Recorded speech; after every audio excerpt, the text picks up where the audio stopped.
Okay, I think everybody can hear me now. Let me just check. Sorry about that. Take two. I forgot to turn my microphone on, so that was a bit of a schoolboy error there. Okay, so let me just check. I think yes, you can. Hear me now. You can. You can. You can. Sorry okay. Sorry. No, I can't get it to stop. Okay. So we're going to talk about Facebook pages for online tutors. Do you need one? Why do you need one? What does it do, etc. So you know that as an online tutor, then you have to be online. That's a kind of given, isn't it? Somebody trying to find you, looking for you, will look online because we're online tutors. The obvious place to find you is on your website. But I know that for many people starting off, that feels like a big ask, a big demand, and out with your reach technical wise. It's not, of course, but it feels like that. So the next best thing to a website is to set up a Facebook page and a Facebook group as well. And you're all in a Facebook group. You're in this Facebook group watching this, so you know how Facebook groups work. Do you, and we can talk about that, we're going to talk about Facebook groups next week probably, the benefits of them and why you should have one. But let's talk about the step before that, which is a Facebook page. Do you have a Facebook page? And are they still useful? Well, the answer is yes, they are still very useful, and they're different from your personal page. So the way to think about a Facebook page is it's like your kind of notice board, your tutoring, your company, your business notice board. What's coming up? What's going on? Why should I, your showcase, why should I want to work with you? Why should I want my child to want to work with you? Well, here's lots of examples of your expertise. So live videos like this, examples of good answers for what you're tutoring, bits about yourself, not too personal, keeping it professional, and links to other really good materials. There's tons of good stuff online, and there's no reason why we can't share that. In fact, the more we share of other people's stuff, the more kind of kudos Facebook gives us, the internet gives us, and we are ranked higher. But that's a slightly other technical thing. So that is why we should have one, so that people can see what working with you would be like. How then do you set a Facebook page up? Well, I am not going to go through the, all the technical stuff of it, although it's easy, it's simple. But I have written a blog post on this, and I'll put a link to it underneath this video, and you can go and read about it. I've put links to a couple of sites that will help you. And my top tip here is to watch the image sizes. For some reason, Facebook gives you dimensions for an image at the top, the header image. And when you use those dimensions, it's kind of fuzzy and it doesn't look great. So I've put the dimensions that you should use and why it works like that. There's a link to why that goes like that. So a good, strong image of you and what you're about, nice professional image, and a bit about what you are about. Okay, so that's in the blog post. We've talked about the content of your Facebook page. Make sure you have content up before you share your page. Why should you do that? Well, if you ask people to come to your Facebook page and there's nothing on it, not very interesting, is it? They're not going to come back. So make the content super helpful, and almost too much, too good to be true. When we go to the movies and they show you trailers for films that are coming out and they show all the best bits. Well, they do that because they want you to go to the film, go to the movies and watch it. They're not going to show you the boring bits, they're going to show you the good bits. We should think the same way. We should think like Miramax, or can't think of another movie distributor at the moment, the Odeon, something like that. You know, we should give our best bits. So a video like this, you talking to the camera on your laptop or your phone, a Facebook Live like this, saying, hello, welcome, blah, blah, I'm Deanie Judd and I teach this and here's whatever. So a nice, warm, professional image, video of you is always a good thing. I'm worried that that beeping noise is people saying, no, it's not, it's my daughter. People saying, I can't hear you. So image, video, two things. Another thing is a good, helpful sort of exam tip. So whether it be a video of you working an exam question out, or you looking at a good example of a question, or something that they're working towards, but super useful. So that, you know, we're humans, so that you kind of look at it and you think, gosh, that's really helpful. She's really good. He's really good at what, you know, that's exactly what I need. That's what you're after.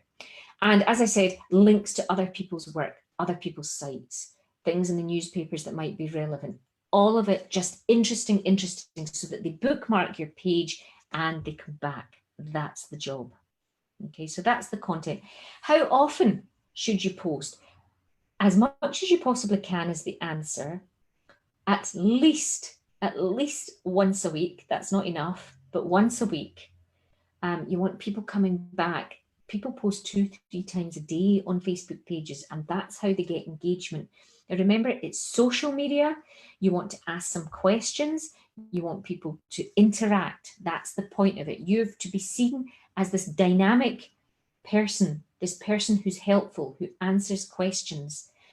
And it's not nearly as scary as it sounds. You're the go-to person for that subject in their heads. So consistency is everything. Post once. If you're only going to post once a week, make sure you post every week. If you're going to post once a day, make sure you post once a day, so that they go back and they know that you are going to have posted there. Okay, now we could talk about the idea of the Facebook algorithm and the percentage of people who will see your posts, and that would be a good reason why you should post more. I can't remember the figures offhand at the moment, off the top of my head. They're very low.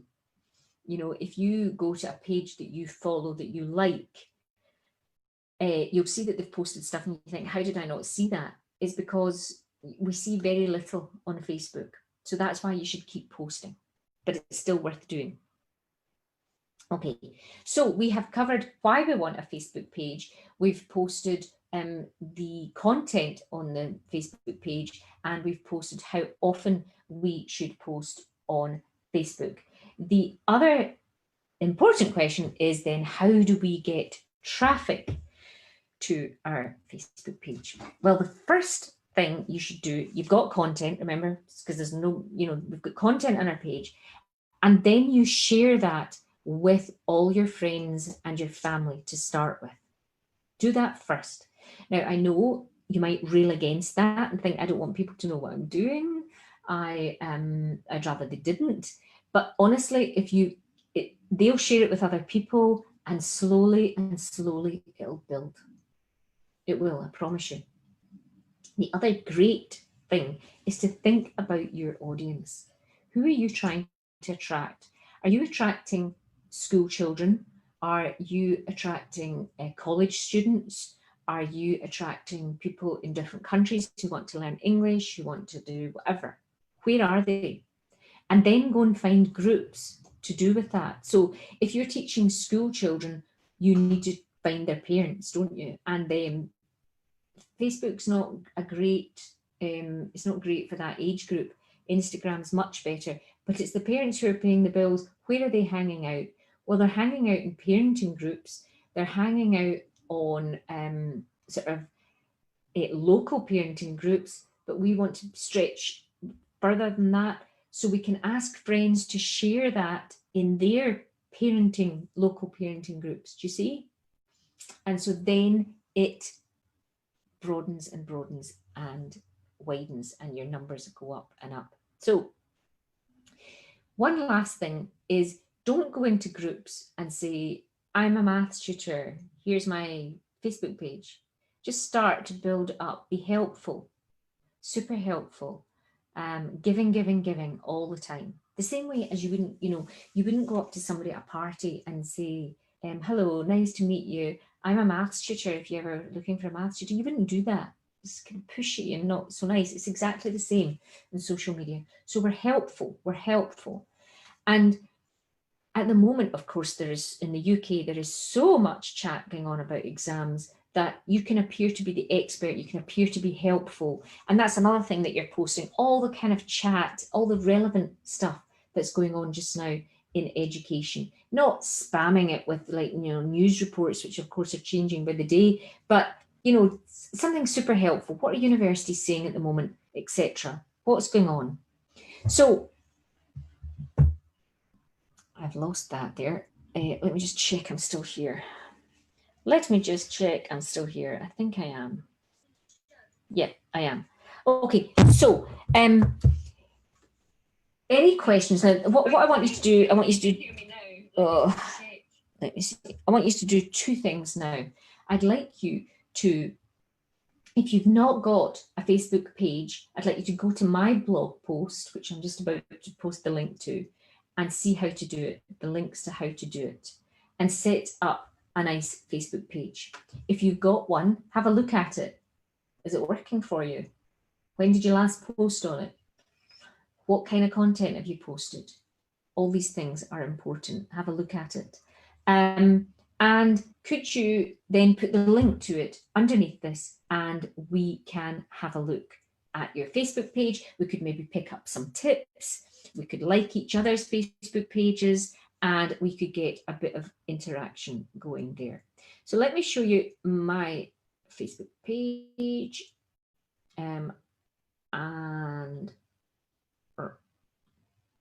No, one sec. Yeah, there's my Facebook page there. And I have 5,434 followers and 4,896 video views this week. Now, I've been doing this a long time, so that's why those numbers are high. But that's the kind of thing you're after. So we'll talk next week about what our job is to try and get people on the Facebook page over into your group, because your group is a much more personal, much more, where we can really do our stuff. And really, this is like the Facebook page is step one, Facebook group is step two, to showing people exactly what you're about. Okay, so we've covered why we want a Facebook page, why it's a good idea. We've covered the content that you could post on it. We've covered how you can share your Facebook and get some more traffic, and how to on the blog post.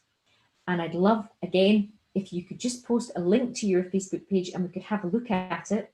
And those of you who haven't got one, get to it and share it. Let me see, have I got any questions? Is anybody around? Comments, yeah. Oh, good. What about login details for the Facebook account? Susie, get to it and share it. Let me see, have I got any questions? What about the login details, date of birth, etc. for the Facebook account? Won't these clash if I already have a Facebook account? So no, you're setting up a Facebook page. It's a business page. Go to the links in my blog and it'll show you. So it's not your personal page, because you've got that. It's your Facebook page, your business page, separate. You don't need to put your date of birth. Thank goodness. Okay, so I'm looking forward to seeing them. Please put your links. I'd love to see what you're up to on Facebook, and I will see you next week, and we can talk through Facebook groups as well. We're doing all sorts of other things as well. We can really get going. Exam results are out in the UK, terms starting, people are starting to crank up again. Let's take full advantage of the fact that so many more people are used to working online. Our job's not as difficult to persuade parents to work with us. So let's really get to it. Okay, speak to you soon. Cheers.